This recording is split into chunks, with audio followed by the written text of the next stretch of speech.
We're live. Hi everyone, welcome to another episode of the DiceHate podcast. Joining me as always, my co-host Luke. See, I said always now, so you're committed. Twice. Yeah. Hi everyone. It's good. So today we're going to talk a little bit about some X-Wing repaints. After the last show, Luke kind of threw the gauntlet down. So yeah, we painted some X-Wing ships. Yeah. No editing. And this is the point where you want me to start talking. Yeah, I'm going to leave it in. Yeah, great. Yeah, there's a whole load of... Anyway, yes, we painted some ships. We went for a Firespray, partly because it was something we both have that we isn't painted, so we wanted to kind of do the same thing, see where we get to. And hopefully you'll be able to see some of the fruits of that in the next 15 minutes or so if you're watching the video. If not, I think, Kris, you say you were going to put the pictures there'll be links in the show notes. Yeah, I'm going to link in the show notes. There'll be a written article because I'm going to actually write stuff up as well. Okay. There's going to be a video series. We're going to try and link back and forth with our painting. Now, I'd say tutorials, but that definitely doesn't describe my video. It's a strong word for either of us, I think. It's a strong word. A picture of somebody throwing paint on a model that moves. Yeah. It's more than a tutorial video. I think that's a better description. Yeah. And then we'll bring it back. We're going to, after you have watched those videos, or if you listen to a podcast, immediately after this section, we'll be talking about some Firespray lists as well, just because. So, I mean, I think I shouted for the Firespray because I own 3 of them, and it's one of the ones that everyone starts with. You can field 3, so why not own 3? They're awesome. Yeah, you can field 6 hawks, but I only own 1 of them. I've got 2 hawks. Fair enough. To be honest, it wasn't that bad in wave 2. Yeah, that's true. I only got my Firespray in September, I think. So I've been playing that because I never bought the original starter set. So when someone else was selling theirs, I finally got hold of one and picked up a few TIE fighters along the way as well. Yeah. So yeah, jumped at the chance to paint it. It's good. It's one of those models. It's quite iconic. It's one of the ones I always recommend to people when they're getting into a game. If you really want to experience the Star Wars universe of it, you get a Falcon and a Firespray. If you want to experience a better game of X-Wing, you get a Decimator and a Falcon. Or a U-Wing and a Firespray. I think it's one of the things I was going to talk about when we go onto the lists, but I think it balances relatively well against a U-Wing, but shows how overcosted it is with the present pricing points for ships. But we'll get into that later. We're going to go straight in with... Do you want to go first, or should I do mine first? Mine definitely hasn't been flying across the screen at people while you've been talking, because I know you can't see me. I can't see you. I have no idea what's on the screen at the moment. You talk about yours first. Okay, so I wanted to do a bounty hunter, just because I didn't want to do the... I think I said to you, everyone always does the Kath scheme, so you probably went and did the Kath scheme, but in green. I did, yeah. So it's fine. I wanted to do the bounty hunter, and because it's a bounty hunter, the artwork is it taking off. So I was like, I'll show Luke. I'm not just going to paint it, I'm going to convert it as well. And too right. I think it looks good, but definitely isn't worth. Definitely not worth chopping those wings off to try and reposition them. Yeah. So how much time was that compared to the paint job? Like the way you've repositioned the whole model? Time-wise, it's probably... it took me an evening, but I was working as well, so I did it in work time, Okay. No, there definitely isn't documented evidence of me doing X-Wing stuff while it's at work. If God's watching, it is definitely, to boost the business. People will now see the metal rods that I use to rebuild those struts, and they'll need to order some. That's $3.99 Canadian dollars that you will have made from me making this video. Okay. Don't fire me. And the guns, are they just a straight, because you've changed the angle of the guns as well, are they just kind of off and reposition, or are they different guns? They're different guns as well. They are from... These guns actually would probably cost more than the model. They are from Epic Armageddon Elder Viper scatter lasers.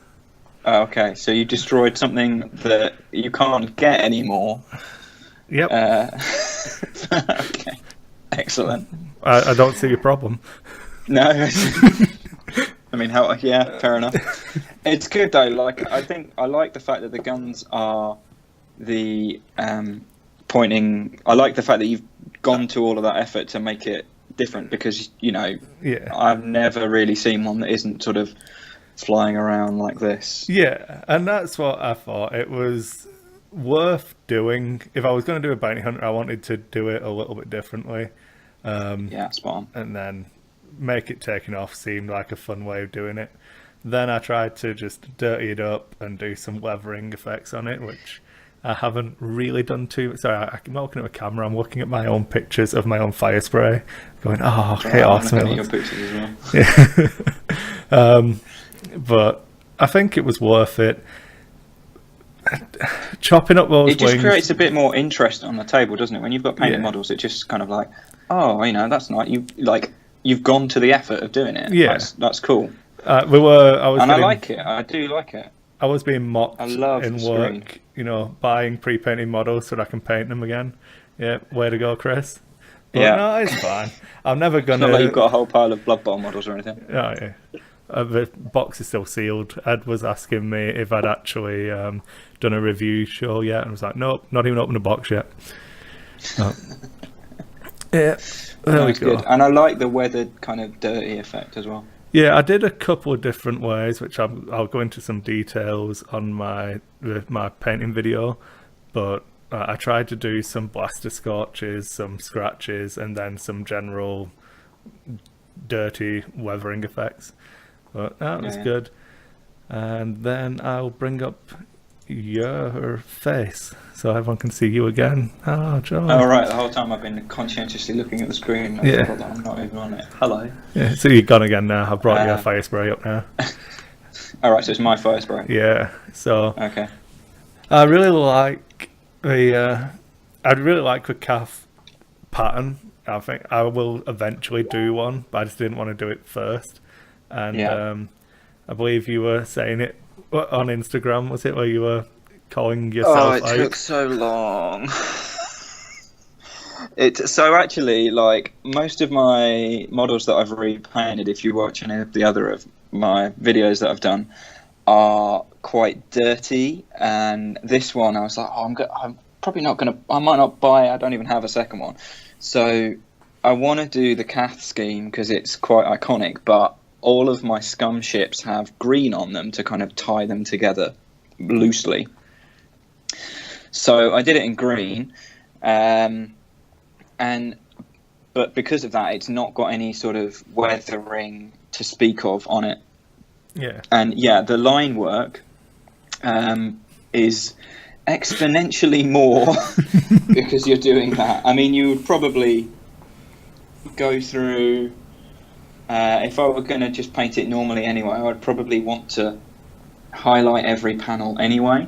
So on some of the photos you can see up close that they're all highlighted. Yeah. And actually, whilst it's white and green, it's the highlight on the white is white, everything else is grey, so that you do get that contrast.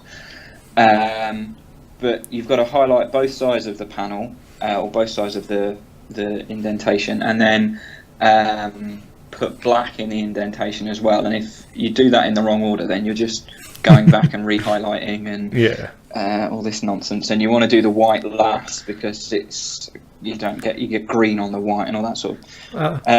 It's super easy doing a black wash. You'll see in my video how quick doing a nice black wash is to get that black line in. What do they call it? Liquid skill. Yeah, damn right. Yeah. So the bit that people won't know probably because I've mentioned it to you earlier. I forgot to take my black wash with me around my mother-in-law's when I was going to do the black kind of indentations. So I had to water down Abaddon black, basically black paint. Yeah. Other paint ranges are available. Yeah, and probably cheaper. To get this effect. On the one hand, I was a bit like, oh, this is such a pain.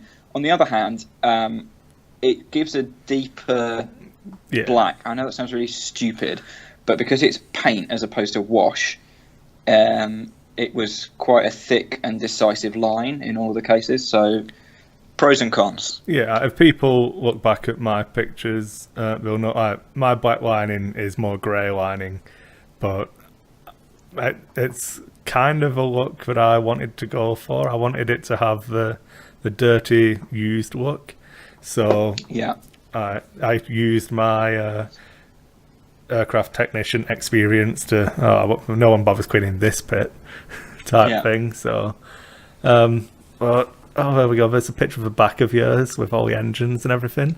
Was that rewarding? Actually, that bit's not as... That bit I kind of ran out of time on. I would have maybe done a bit more work on. That's just metal and chrome and wash. And the array at the top is not very good. People notice that there are no pictures of the back of mine. That's because it's not painted, because it's actually the bottom of mine. So it can just be dark grey and no one need know. No one need know, yeah. I wasn't the kind of person that painted the inside of the rhinos and then glued it shut, but that's a tank from 40k for those of you that don't know. Yeah, it doesn't go around molesting African mammals. But yeah, because it's flying around like this, I don't know whether I'm on video at the moment or not. No one saw that. It's awesome.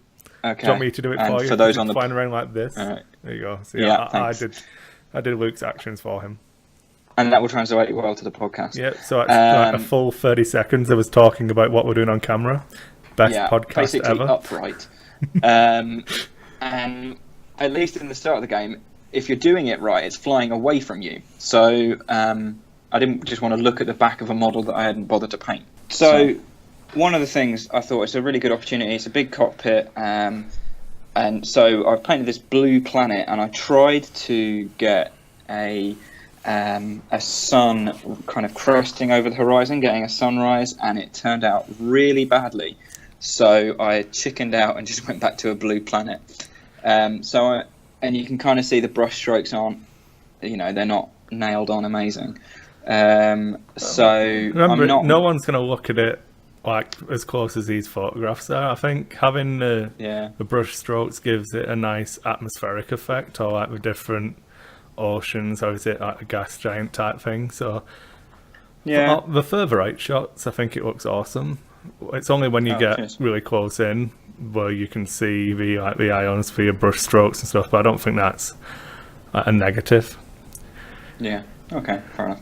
Yeah, so I like it. I'm happy with it, and I'm gonna have to get it on the table now, basically. Yay! Having to field Firesprays, nothing better.